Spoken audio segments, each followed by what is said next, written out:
हाँ भैया, सबसे पहले यहाँ पे channel name physics Y Satish. और आज का टॉपिक है बेटा कौन सा? Current electricity. इसका मतलब क्या होता है? विद्युत चालन। विद्युत चालन, इलेक्ट्रिकल कंडक्शन। ठीक है भैया। अब इस टॉपिक में ना अगर आपको चालू करना है तो यहाँ सबसे पहला पॉइंट आता है कौन सा? विद्युत धारा। विद्युत धारा,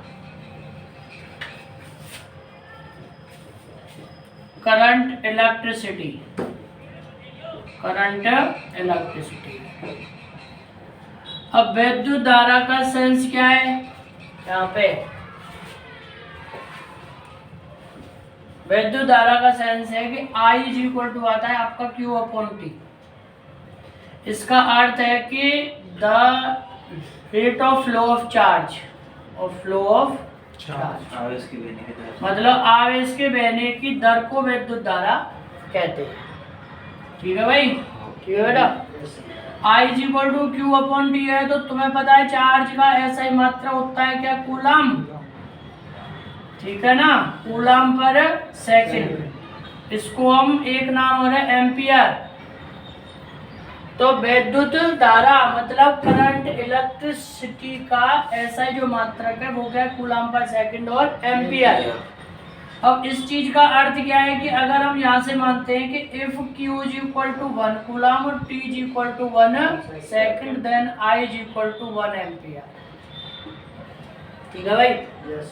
इसका अर्थ हुआ कि अगर कोई भी चालक में से या कोई भी ऐसा चालक माध्यम हो, उसमें से अगर एक सेकंड में एक कूलम का आवेश किसी भी पॉइंट से बहता है या फ्लो होता है तो उसमें बहने वाली धारा का मान 1 एम्पीयर होगा। ठीक है बेटा? तो I is equal to Q upon T हो गया। अब इसके बाद में एक्चुअली अब यहाँ पर एक पॉइंट है कि विद्युत धारा होती क्या है? भाई इतना तुम सबको पता है कि किसी भी कंडक्टर में, किसी भी चालक में कंडक्टर में जो इलेक्ट्रॉनों का अनुगमन वेग को हम बोलते हैं ड्रिफ्ट वेलोसिटी। ड्रिफ्ट वेलोसिटी की वैल्यू 10⁻⁻⁴ मीटर पर सेकंड के अप्रोक्सीमेट है, अर्थात बहुत कम होती है बेटा। ठीक है ना? इसका एक नाम क्या है? अनुगमन वेग, और एक नाम क्या है? अपवहन वेग, और एक नाम और है इसी का घसीट वेग। ठीक है ना? तो यहां से क्या होता है? अब यहाँ पर एक्चुअली होती क्या बात है कि जैसे अगर यहाँ पर है आपका कोई EMF सोर्स का मतलब क्या होगा? विद्युत वाहक स्रोत, जहां से विद्युत धारा मतलब बहती है। अगर वो यहाँ पर है और आपका कोई भी इंस्ट्रूमेंट अर्थात कोई भी उपकरण यहाँ से अगर 1000 किलोमीटर की दूरी पर भी है, तो जैसे यहाँ पर है पंखा, ठीक है ना? और इधर क्या है? तुम्हारे पास स्विच है ऑन ऑफ का। अगर यहाँ पे ऑन ऑफ का है स्विच और यहाँ पर पंखा है, अगर इसके बीच की दूरी 1000 किलोमीटर भी होगी, तब भी जैसे ही ये ऑन होता है इंस्टेंटली उसी क्षण ये पंखा भी ऑन हो जाता है। जबकि इलेक्ट्रॉन्स का अनुगमन वेग है बहुत कम। तो यहाँ पर सबसे पहला पॉइंट क्या है? हमको समझना ये है कि विद्युत धारा एक्चुअली होती क्या है। ठीक है ना? तो इसमें क्या है? इसमें आपको समझना ये है कि किसी भी चालक माध्यम पर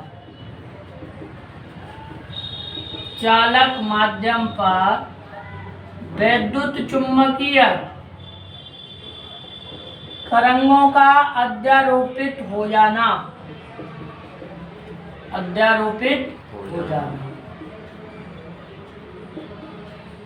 विद्युत धारा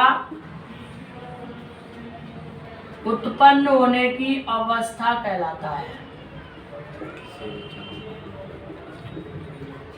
मतलब the superposition of EM waves, ठीक है बेटा, over any conducting medium is said to be the situation of electric current setup. अब सबको पता है यहाँ पे क्या विद्युत चुम्बकीय जो तरंग होती है उनकी चाल है तुम्हारी 3 × 10⁸ मीटर पर सेकेंड होती है। अगर यहाँ से आपका कोई भी, अगर यहाँ से स्विच ऑन होता है यहाँ से, तो इतनी स्पीड से पूरे इस माध्यम पर, पूरे इस चालक पर EM वेव्स जो है वो अध्यारोपित हो जाती हैं और सारे के सारे इलेक्ट्रॉन एक साथ चलना प्रारंभ कर देते हैं। ठीक है ना, ये आपकी यहाँ से कंडीशन होती है। अब यहाँ पर एक चीज और क्या है कि अगर आपको कभी भी विद्युत धारा का मान अगर निकालना हो तो बस एक चीज को आपको ध्यान में करना है हमेशा कि उस माध्यम में, उस चालक में, कंडक्टर में किसी भी पॉइंट से 1 सेकंड में कितना चार्ज फ्लो हो रहा है। ठीक है ना, वो क्या है वहां पे धारा का मान। जैसे कि एक सवाल आ जाता है कि एटम में, परमाणु में नाभिक के चारों ओर इलेक्ट्रॉन जो है उसकी स्पीड है v, और जिस ऑर्बिट में ये घूम रहा है उस ऑर्बिट की, उस कक्षा की त्रिज्या का मान r है। ठीक है बेटा। अब यार एक चीज पे आप बेटा ध्यान दो कि अगर इलेक्ट्रॉन होता है चार्ज पार्टिकल, मतलब आवेशित कण होता है बेटा, अगर वो कहीं पर भी एक पर्टिकुलर डायरेक्शन में घूम रहा है, ये एक चीज और है बेटा ध्यान वाली बात कि इलेक्ट्रॉन्स के या कोई भी चार्ज पार्टिकल के आवेशित कणों के हिलने से ही विद्युत धारा उत्पन्न नहीं होती, उनका एक फिक्स डायरेक्शन में फ्लो होना चाहिए। अरे जैसे ये आपके पास क्या है, कोई अलग तार है, जैसे मान लेते हैं कॉपर का है। अब इस कॉपर के तार में क्या है, फ्री इलेक्ट्रॉन्स है भाई, चालक वो है जिसमें फ्री इलेक्ट्रॉन्स है। ठीक है बेटा। अब इलेक्ट्रॉन्स इसमें अब भी इधर उधर भाग रहे हैं, बट चक्कर क्या होता है कि उनकी जो गति है बेटा वो है इरेगुलर, मतलब इधर कभी इधर, कभी ऐसे कभी ऐसे। तो कोई भी एक पॉइंट से एक फिक्स डायरेक्शन में जाने वाला टोटल चार्ज की अमाउंट है 0। अरे 5 इधर गए, 5 इधर आ गए, टोटल चार्ज फ्लो पर second from any point is 0। अब जैसे ही तुमने इसको बैटरी से कनेक्ट कर दिया तो अब इस चालक तार पे एक विशेष डायरेक्शन में विद्युत क्षेत्र उत्पन्न हो गया, इलेक्ट्रिक फील्ड, और उस इलेक्ट्रिक फील्ड से सभी इलेक्ट्रॉन्स पर जो फ्री थे उन पर एक पर्टिकुलर डायरेक्शन में फोर्स अप्लाई हो गया। ठीक है ना, जो कि तुम्हारा फील्ड के अपोजिट में है। तो अब इलेक्ट्रॉन्स सभी एक पर्टिकुलर डायरेक्शन में फ्लो होना शुरू कर देंगे, तो वहां पर हम बोलते हैं कि यहाँ पर विद्युत धारा बहना शुरू हो गई। द इलेक्ट्रिक करंट या current electricity has been set up. ठीक है बेटा। अब यहाँ से क्या, अब अगर हम आते हैं यहाँ पर, अब भाई फिक्स बात है कि इलेक्ट्रॉन एक पर्टिकुलर फ्लो में जा रहा है, मतलब इलेक्ट्रॉन एक पर्टिकुलर डायरेक्शन में फ्लो हो रहा है, तो मतलब इसका है इलेक्ट्रिक करंट सेटअप होनी चाहिए। अब उस जो विद्युत धारा है उसका हमें निकालना है मान। तो सर I = सबको पता है Q/T है। अब हम कोई सा भी एक पॉइंट मान लें यहाँ पे कि इस पॉइंट से 1 सेकंड में कितना आवेश जाएगा। ठीक है। अब तुम्हें पता है अगर इलेक्ट्रॉन चक्कर काट रहा है तो इसका मतलब है इसकी अपनी आवृत्ति भी है। फ्रीक्वेंसी। अरे फ्रीक्वेंसी होती क्या है? एक सेकंड में चक्करों की संख्या, द नंबर ऑफ साइकिल्स पर सेकंड। ठीक बात। मान लेते हैं कि इस इलेक्ट्रॉन की आवृत्ति 400 है, 400 हर्ट्ज। इसका अर्थ क्या हुआ? एक सेकंड में 400 चक्कर। ठीक है बेटा। तो इलेक्ट्रॉन एक सेकंड में इस पॉइंट से 400 बार आ जाएगा। ठीक। अब हर बार जब वो आएगा तो अपने पास वो जो आवेश है उसके बराबर आवेश उस पॉइंट से आ जाएगा, ई के बराबर। तो अगर इसकी आवृत्ति 400 है तो मैं इस बात को बोल सकता हूं कि इस पॉइंट से एक सेकंड में 400 इलेक्ट्रॉन आ रहे हैं। भाई या तो तुम जी कह लोगे अकेला ही 400 बार आ रहा है, और या फिर तुम चाहो तो बोल सकते हो कि एक सेकंड में कुल 400 इलेक्ट्रॉन आ गए। अब हर एक पर चार्ज की वैल्यू कितनी है? स्मॉल ई के बराबर 1.6 इंटू 10⁻⁻19। तो कुल टोटल इतना चार्ज ही तो आएगा। तो इसलिए हमें यहाँ पर सबसे पहले निकालनी पड़ेगी उसकी आवृत्ति, फ्रीक्वेंसी। तो सबको पता है F इज इक्वल टू होता है सर क्या? F इज इक्वल टू 2π/ओमेगा। ओमेगा क्या होती है? एंगुलर वेलोसिटी, कोणीय चाल। अरे पागलों, ओमेगा इज इक्वल टू होता है 2π/f तो है ना। तो F इज इक्वल टू आएगा ω/2π। ठीक है बेटा। ओमेगा इक्वल्स टू होता है 2πf। F क्या है? फ्रीक्वेंसी, आवृत्ति। अब यहाँ पर सबको पता है कि omega is equal to V/R होता है। अरे V is equal to R omega, तो यहाँ से F is equal to F equals to यहाँ से ओमेगा की जगह पे V/2πR। अब ये क्या है सर? ये उस इलेक्ट्रॉन की फ्रीक्वेंसी आ गई, आवृत्ति। ठीक बात।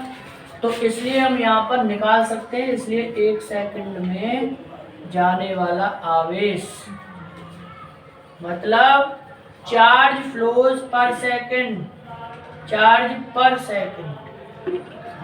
तो सर यहाँ से चार्ज की वैल्यू आ जाएगी F इंटू ई।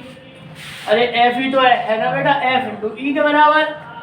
F की वैल्यू V/2πR इंटू ई। इसलिए current I is equal to Q/T।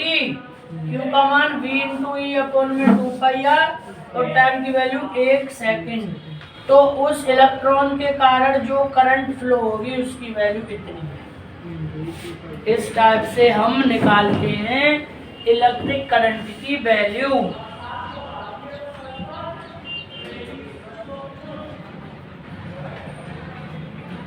ठीक है भाई।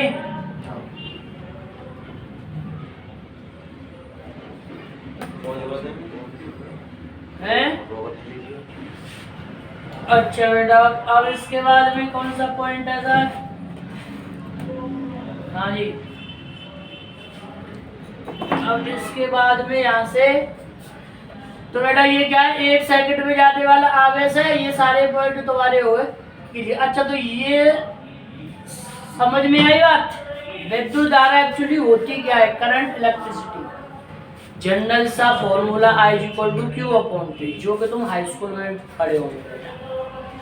अरे किसी भी चालक माध्यम में, किसी भी कंडक्टिंग मीडियम में rate of flow of charge, किसी आवेश के बहने की दर को विद्युत धारा कहते हैं। I is equal to Q/T, मात्रा कूलम पर सेकंड या फिर एम्पियर। अच्छा जी, एक्चुअली में विद्युत धारा कौन सी अवस्था को कहते हैं कि इसमें विद्युत धारा बहना शुरू हो गया? किसी भी कंडक्टिंग मीडियम पर, किसी भी चालक माध्यम पर विद्युत चुम्बकीय तरंगों, इलेक्ट्रोमैग्नेटिक वेव्स का सुपर इम्पोज हो जाना, अध्यारोपित हो जाना, क्योंकि उससे फिर सारे इलेक्ट्रॉन्स एक साथ चलना प्रारंभ कर देते हैं। ऐसा ना है कि मतलब इलेक्ट्रॉन यहाँ से तुमने अगर स्विच किया ऑन तो पहले जी चलाओ, फिर जी चलाओ, फिर ई चलाओ, और स्पीड है 10⁻⁻⁴ की है गई। तो ऐसे तो फिर तुम मतलब यहाँ से तुमने स्विच किया ऑन, कम से कम साल भर पीछे जाएंगे चालू होगा।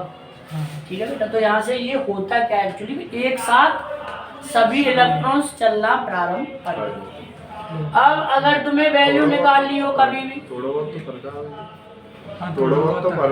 हाँ, इसमें क्या है, अगर तुम्हें आई की वैल्यू कभी भी फाइंड करनी हो तो वहां पे तुम्हें निकालना क्या है कि 1 सेकंड में कितना चार्ज जा रहा है ना बेटा। तो I equal to Q upon T, और साहब यहाँ से तुम्हारी Q की वैल्यू आएगी F इंटू ई। F क्या है, जो इलेक्ट्रॉन घूम रहा है उसकी आवृत्ति, फ्रीक्वेंसी। ठीक है बेटा। अब देखो तो इसके बाद कपड़ा कहाँ है, इसके बाद में आती है तुम्हारी ड्रिफ्ट वेलोसिटी। इसको बोलते हैं अनुगमन वेग। और एक और नाम है अपवहन वेग, और चौथा नाम क्या है, घसीट वेग। घसीट कर दे तुम, घसीट। ठीक है भाई। अब बेटा देखो, इसको तुम्हें समझना कैसे है। ये है कोई चालक, कंडक्टर, और कंडक्टर में एक्चुअली होता क्या है कि जैसे एटम जो होता है और बीच में यहाँ पे होता है पॉजिटिव चार्ज। इस पॉजिटिव चार्ज को बोलते क्या है, नाभिक। It is also said to be nucleus. अब इसके आउटर मतलब इसके चारों ओर इलेक्ट्रॉन चक्कर लगाते हैं according to the modern physics. आज की जो साइंस इस चीज को मानती है, ये चक्कर लगाते हैं। अब जितनी दूरी पर इस पॉजिटिव चार्ज से इलेक्ट्रॉन होगा उस पे अट्रैक्शन फोर्स उतना ही कम होता है। क्यों? क्योंकि इलेक्ट्रोस्टैटिक फोर्स की वैल्यू आती है 1/4 pi epsilon not Q1 Q2 upon r²। ठीक है भैया। r की वैल्यू जितनी ज्यादा, फोर्स की वैल्यू उतनी कम। तो जो सबसे आउटर वाली ऑर्बिट में होता है, आउटर मोस्ट ऑर्बिट में, उस इलेक्ट्रॉन पर इसका अट्रैक्शन सबसे कम होता है। ठीक है बेटा। अब क्या हुआ, तो सबसे कम है, तो जब कभी भी इसको एक्सटर्नल सोर्स अर्थात कहीं बाहर से, तो इसकी साइड में आया बेटा, जब इसको कभी एक्सटर्नल सोर्स से एनर्जी आती है ना, एक्सटर्नल सोर्स का अर्थ क्या, हीट से, कोई फील्ड से, या किसी अदर पार्टिकल की इसके साथ कोलाइडिंग हुई, ठीक है ना। तो जब इसे कभी एक्सटर्नल सोर्स से एनर्जी मिलती है तो ये इसके अट्रैक्शन को तोड़ करके आजाद हो जाता है, मतलब it will get rid of, आजाद हो जाता है। एक्सटर्नल सोर्स का अर्थ क्या है, हीट से, कोई पार्टिकल्स की इसके साथ इम्पैक्ट हुई। इम्पैक्ट का मतलब क्या होता है, किसी पार्टिकल की इसके साथ कोई टक्कर हुई। बात तो सच के ध्यान आ रही है अरे बेटा, तो तब ये इसके अट्रैक्शन को तोड़ करके आजाद हो जाता है। अब ये क्या हो गया, आजाद हो गया है, इसलिए इसको बोलते हैं फ्री इलेक्ट्रॉन। अब जब तक ये अपने बाप के पास था, बाप था कौन, एटम। अरे बाप था एटम। एटम जब तक एटम है, जब तक कि उस पर टोटल चार्ज क्या है, 0। मतलब जितने इलेक्ट्रॉन हो उतने ही प्रोटॉन होने चाहिए, क्योंकि सबको पता है कि परमाणु विद्युत उदासीन है। Atom is electrically neutral. अब जब तक ये बाप के पास था तो ये था सेफ, क्योंकि जब तक इसका टोटल चार्ज 0 है तो कोई बाहर का क्षेत्र इससे कुछ नहीं कर सकता, कोई एक्सटर्नल फील्ड इसको इंटरफियर नहीं कर सकता, इससे छेड़खानी नहीं कर सकता। बट बाप के पास ये चारों ओर चक्कर काटते काटते परेशान था। अरे मान के यार कैसे आजादी, ये चिल हड्डी। अब क्या हुआ, तो ये क्या करता है कि जब तक ये बाप के पास चारों ओर चक्कर लगा रहा था तो ये था परेशान। लेकिन ये इस चीज को भूल रहा था कि जब तक बाप के पास हूँ तभी तक सेफ हूँ। लेकिन जब कभी इसको एक्सटर्नल सोर्स से एनर्जी आई, एक्सटर्नल सोर्स, ठीक है ना, बाहर के मतलब अट्रैक्शन, आकर्षण, जैसे हीट, कोई पार्टिकल्स, फोटोन की टक्कर, तो सारी फिजिक्स हम तुम में सुबह से लेकर शाम तक अगर तुम ध्यान से समझोगे तो। और एक्चुअली होता ही ऐसा है, चक्कर काट काट के परेशान था, लेकिन ये एक चीज को भूल रहा था कि मैं बाप के पास हूँ तभी तक सेफ हूँ। इसको एक्सटर्नल सोर्स से एनर्जी आई, इसने बाप से हाथ छुड़ा लिया और इसने कहा ये I am the king, just chill, ठीक है ना। अब क्या हुआ, अब जैसे ये बाप से अलग हुआ तो इसका अर्थ है, अच्छा ये अब एटम एटम है नहीं, अब क्या बन गया ये आयन, क्योंकि इस पे पॉजिटिव चार्ज आ गया और पॉजिटिव चार्ज आता है उसको हम क्या बोलते हैं, कैटायन, धनायन। अब इधर भी चार्ज पार्टिकल, उधर भी चार्ज पार्टिकल, दिक्कत भाई बाप को भी होगी, भाई भाई बालक तो भाई को ना, अरे कहाँ बग्गो पता नहीं, नहीं दोस्त भाई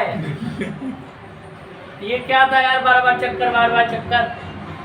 अब इन्हीं की कहानी होती है यहाँ पे कि इसमें ये इलेक्ट्रॉन्स जो अपने बाप को अर्थात एटम को छोड़ करके आ जाते हैं, वो बार बार इधर उधर चक्कर काटते हैं, तो इन्हीं को हम बोलते हैं फ्री इलेक्ट्रॉन्स। लेकिन इनके पास में पॉजिटिव आयंस अर्थात जिन बाप को ये छोड़ करके आए थे वो भी होते हैं।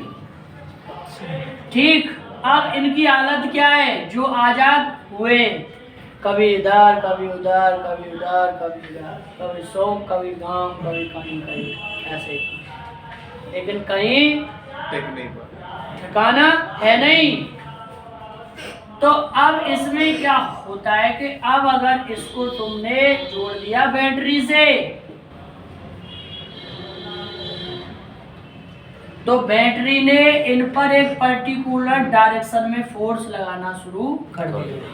इलेक्ट्रिक फील्ड है इधर, बैटरी है कौन, बैटरी है बहू, शादी के बाद उसने एक पर्टिकुलर डायरेक्शन में फोर्स अप्लाई बनाए, कहाँ, ठीक है बेटा, इसने एक पर्टिकुलर डायरेक्शन में फोर्स लगाना स्टार्ट कर दिया, तो इलेक्ट्रॉन एक फिक्स डायरेक्शन में फ्लो होना शुरू हो गए। अब लेकिन होगा क्या, जब ये फ्लो होंगे तो बीच बीच में इन आयंस से इनकी होती है टक्कर, कोलिजन, टक्कर होती है, तो इसमें ये अपनी एनर्जी खो देते हैं, बार बार टक्कर, बार बार टक्कर, बार बार टक्कर, तो एनर्जी खो देते हैं। तो इसलिए ये एक बहुत ही स्मॉलर वेलोसिटी गेन कर पाते हैं, बहुत ही सूक्ष्म वेग, उसी सूक्ष्म वेग को बोलते हैं अनुवमन। ठीक है बेटा, तो यहाँ पर आपको करना क्या है, by applying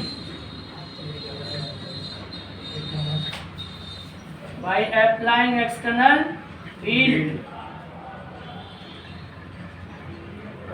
small velocity gained by free electrons, it is said to be drift velocity। गोलीलाल समझ में आ जाओ, इजी सी बात है। तो यहाँ पे अगर तुम हिंदी में चाहो तो बाह्य विद्युत वाहक बल स्रोत के द्वारा चालक के अंदर इलेक्ट्रॉनों द्वारा प्राप्त सूक्ष्म वेग अनुगमन वेग कहलाता है। अनुगमन वेग कहलाता है। अच्छा साहब, इसकी वैल्यू आती है अब यहाँ पर हम डालते हैं एक्सप्रेशन फॉर ड्रिफ्ट वेलोसिटी, मतलब अनुगमन वेग के लिए व्यंजक या सूत्र। ठीक है भैया। अब हमें करना क्या है, ये है चालक। देखो ध्यान हो रहे भाई, इसकी लंबाई कितनी L। ठीक है बेटा। अब सिंपल सी बात है, फोर्स की वैल्यू आती है क्यू ही। अरे E = F/Q। तो अगर इंटेंसिटी ऑफ फील्ड वैद्युत क्षेत्र की तीव्रता E है तो यहाँ पे फोर्स = Q ही। अब Q क्या है, इलेक्ट्रॉनिक चार्ज, तो E × E, ये फोर्स है। अब फोर्स = ma। अरे F = ma = E × E। अब यहाँ पे m क्या है, mass of electron, because we are talking about electrons, हम इलेक्ट्रॉन के बारे में बात कर रहे हैं। तो A = E mass of electron. अब सबको पता है कि विद्युत क्षेत्र की तीव्रता = V/L, E = V/L। तो यहाँ से EV/mE L, ये क्या है सर, A की वैल्यू। अब यहाँ पर हमें लगाना सूत्र V = U + AT, vector vector vector. U क्या है, इलेक्ट्रॉन का प्रारंभिक वेग, इनिशियल वेलोसिटी ऑफ इलेक्ट्रॉन, जो कि ओवरऑल 0 था। कभी नो कभी नो कभी no. Overall vector sum of all the initial velocities for any free electrons will be 0। कुल जो प्रारंभिक जो वेग है वो कुल 0 है। अगर ये 0 नहीं होता तो बिना बैटरी के भी विद्युत धारा बहती, without EMF source electric current flow होती अपने आप। ठीक है। तो यहाँ से आप जो क्या है फाइनल, और फाइनल में है अनुगमन वेग VD। Drift velocity. ठीक है बेटा, ये चीज आ रही है ना। अब नहीं आ रही पर। तो बेटा ये यहाँ से तुम्हारा VD = 0 + A × टाउ। अब ये जो टाउ है इसको बोलते हैं क्या, क्रांतिकाल, श्रांति काल, टाइम ऑफ रिलैक्सेशन। मतलब इलेक्ट्रॉन की 2 कॉन्जिक्यूटिव टक्करों के बीच का टाइम है। एक टक्कर हुई उससे आगे वाली टक्कर, इनके बीच का टाइम है ये। तो बेटा यहाँ से VD = A की वैल्यू EV/MEL, EV/MEL × टाउ। ये आ गया अनुगमन वेग। ठीक है बेटा। इलेक्ट्रॉनिक चार्ज की वैल्यू मतलब एवरेज V की वैल्यू पुट अगर हम करते हैं तो इसकी वैल्यू अप्रोक्सीमेट 10⁻⁻⁴ मीटर/सेकंड आती है। ठीक है बेटा। टाइम 28 42। ठीक है बेटा।